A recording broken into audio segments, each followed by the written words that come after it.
चार जल कतही लगा लेलू। तोहर दिल हक चार जल कतही लगा लेलू।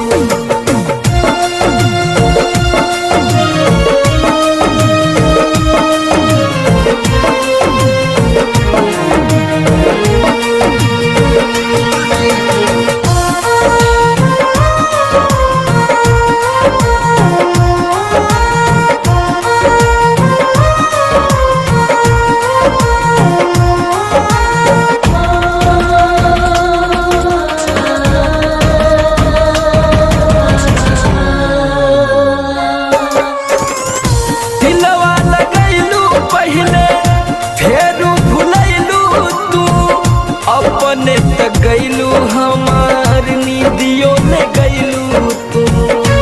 तुझे क्या कहना दिलवा लगैलू पहले फिर भुलैलू तू।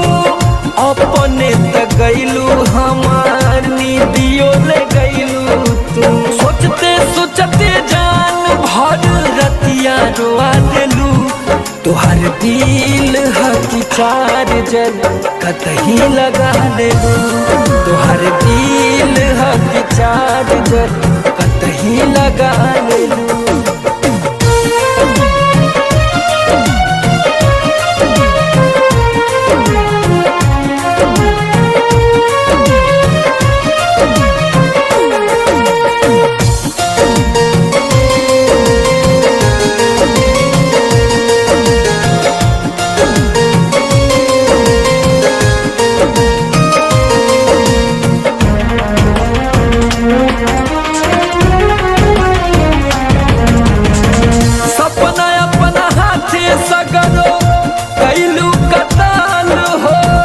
याद के अलावा लगे कुछ न बचालू हो।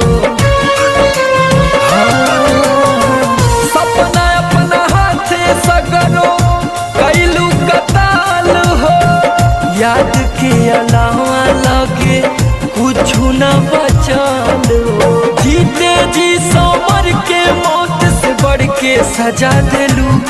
तोहर दिल हक चार जल कतही लगा लेलू।